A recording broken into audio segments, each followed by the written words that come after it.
15 ऑक्टोबरपासून नवरात्रीला सुरुवात होते. घरोघरी आई जगदंबेचं 15 ऑक्टोबरपासून आगमन होईल. घटस्थापना प्रत्येक घरात केली जाते, पण घटस्थापना करण्याची शास्त्रशुद्ध पद्धत काय आहे तीच आज या व्हिडिओत आपण जाणून घेऊया. पण त्याआधी चॅनलला सबस्क्राईब नक्की करा आणि आमच्या फेसबुक पेजलाही फॉलो करा. मंडळी, नवरात्रीमध्ये अगदी घरोघरी घटस्थापना होत असली तरी ही घटस्थापना करण्याची पद्धत मात्र प्रत्येक कुळाप्रमाणे वेगवेगळी असते, प्रत्येक घरात वेगवेगळी असते. आणि म्हणूनच घटस्थापना करण्याची शास्त्रशुद्ध पद्धत काय आहे तेच जाणून घेण्याचा प्रयत्न आपण या व्हिडिओतनं करणार आहोत. अगदी घट बसण्यापासून ते घटाचं विसर्जन करेपर्यंतची संपूर्ण माहिती. सुरुवात करूया घटस्थापनेच्या विधीपासून. घट बसतेवेळी देवीची मनोभावे पूजा करावी. त्यानंतर पूजा केलेले टाक घ्यावेत. अभिषेक त्या टाकांना करावा आणि नंतर त्या टाकांची स्थापना करावी.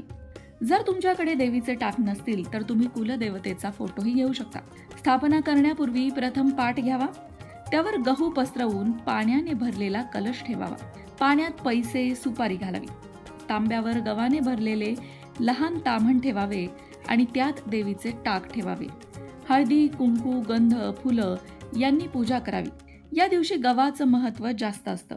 पाटापुढे शंख, घंटा ठेवावी. खाली पत्रावळ ठेवून पत्रावळीवर चाळलेली काळी माती टाकून गहू, पुन्हा माती, पुन्हा गहू पेरावेत. असे 2-3 वेळा करावे. मध्ये पेल्यासारखे भांडे ठेवून त्याची पूजा करावी. त्यात पाणी, हळद, कुंकू वाहून फुलांची माळ करून त्यावर सोडावी. कलशाची पूजा करावी. पाटावर रांगोळी काढावी. झेंडूच्या फुलांची माळ करावी.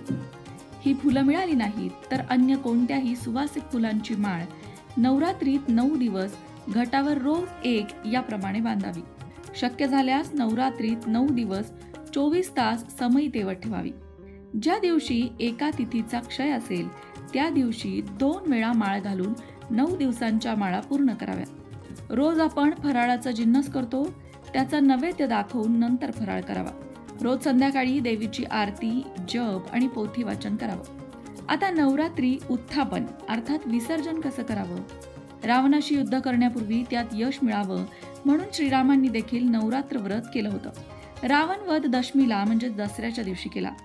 म्हणून काही जणांकडे नवरात्र दसऱ्याच्या दिवशी उठवण्यात येतं, तर काही जणांकडे दसऱ्याच्या आदल्या दिवशी म्हणजेच नवमीला संध्याकाळीच उठवण्यात येतं. नवरात्र उठतेवेळी प्रथम देवीची पूजा करून घटाला माळ घालावी. नंतर माळ खुंटीवर ठेवावी. टाक ताम्हणात घेऊन अभिषेक करावा. धुवून पुसून देवघरात पुन्हा त्यांची स्थापना करावी आणि पूजा करावी. जेवणाचा नैवेद्य दाखवून पुरणाचे दिवे तयार करून पुरणाची आरती करावी. पुरणाचे दिवे 9, 5, 7 असे याप्रमाणे करावे. सर्व दिवे लहान करावेत. एकच मोठा दिवा करावा. सर्व दिव्यात तूप आणि वात घालावी. मोठ्या दिव्यात हाताने केलेल्या दोरीच्या 5 वातीचा एक जुडगा घालावा. पुरणाची आरती करावी. कलशातील पाणी घराच्या 4ही दिशांना शिंपडून घ्यावे आणि बाकीचे तुळशीत ओतावे. दाराला आंब्याचे तोरण लावावे. दूध साखरेचा नैवेद्य दाखवून नवरात्रीचे उत्थापन करावे अर्थात विसर्जन करावे. आता बघूया की नवरात्रीच्या या 9 दिवसांमध्ये तुम्ही कोणत्या प्रकारच्या साधना करू शकता किंवा आई जगदंबेला प्रसन्न करण्यासाठी काय काय करू शकता. नवरात्रीच्या या 9 दिवसांपैकी कोणत्याही एका दिवशी तुम्ही कुमारिकांना जेवायला बोलवू शकता. कुमारिकांची पूजा करू शकता. नवरात्रीमध्ये कुमारिका पूजनाला अनन्यसाधारण महत्त्व आहे. त्यामुळे तुम्हाला जशा मिळतील तशा कुमारिकांना बोलवा आणि त्यांना जेवण देऊन, गोडाचं जेवण देऊन भेटवस्तू सुद्धा द्या. त्यांची पूजा करा. हा एक प्रकार झाला. आणखीन एक गोष्ट नवरात्रीमध्ये करता येते ती म्हणजे कुंकुमार्चन पूजा. नवरात्रीच्या कोणत्याही एका दिवशी तुम्ही तुमच्या कुलदेवतेला कुंकुमार्चन पूजा करू शकता. कुंकुमार्चनाची पूजा कशी करावी या संदर्भातला एक व्हिडिओ आपल्या लोकमत भक्ती चॅनलवर आहे. त्याची लिंक तुम्हाला डिस्क्रिप्शन बॉक्समध्ये देत आहोत, तो नक्की बघा. त्याचबरोबर नवरात्रीमध्ये देवी सप्तशतीचा पाठही केला जातो. देवी सप्तशतीचा पाठ केल्याने अनेक अद्भुत अनुभव भक्तांना येतात. फक्त या पाठाचे काही नियम असतात. ते नियम सविस्तर जाणून घ्यावेत. त्या नियमांचं पालन घरातल्या सगळ्यांनी करावं.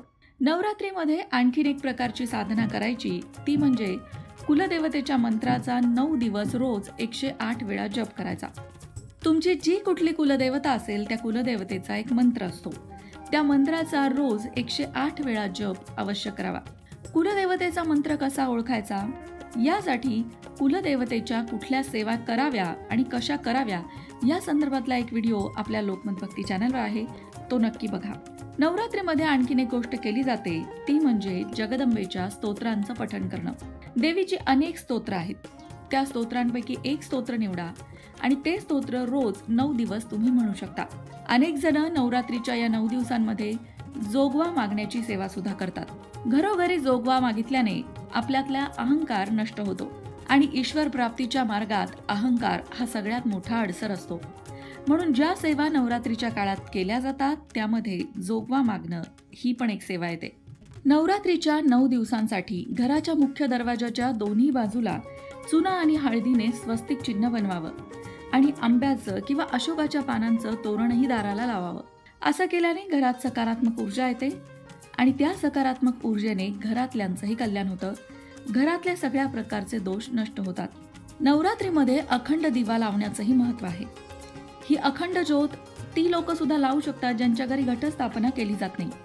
ते लोक सुद्धा अखंड ज्योत लावू शकतात. फक्त अखंड ज्योत लावताना घरामध्ये कोणी ना कोणी असणं आवश्यक आहे, किंवा जर तुम्हाला बाहेर जायचंच असेल आणि घरात कोणी नसेल तर दिव्यामध्ये भरपूर तेल घालूनच बाहेर जावं. नवरात्रीमध्ये आई जगदंबेच्या पूजेसाठी लाल रंगाची फुलं वापरावीत. लाल रंगाला वास्तूमध्ये शक्तीचं प्रतीक मानलं जातं आणि अंबिकेला लाल रंगाची फुलं अर्पण केल्याने आई जगदंबेची कृपा होते. नवरात्र उत्सवादरम्यान काळ्या रंगाचे कपडे वापरू नयेत. ब्रह्मचर्याचं पालन करावं, सात्विक आहार घ्यावा, त्याचबरोबर घरामधलं वातावरणही शांततापूर्ण आणि भक्तिमय ठेवण्याचा प्रयत्न करावा. नवरात्रीच्या काळामध्ये कोणाशीही विनाकारण वाद घालू नये, त्याचबरोबर कुणाशीही खोटं बोलू नये. जास्तीत जास्त आई जगदंबेच्या भक्तीमध्ये स्वतःला समर्पित करावं. बोला आई जगदंबेचा उदो उदो. अशाच प्रकारच्या माहितीपूर्ण व्हिडिओंसाठी लोकमत भक्ती चॅनलला सबस्क्राईब करा आणि बेल आयकॉनवर सुद्धा क्लिक करा, म्हणजे आमच्या नवनवीन व्हिडिओचं नोटिफिकेशन तुम्हाला मिळत राहील. तसंच योग्य आध्यात्मिक मार्गदर्शनासाठी लोकमत भक्तीच्या फेसबुक पेजला फॉलो करायला विसरू नका.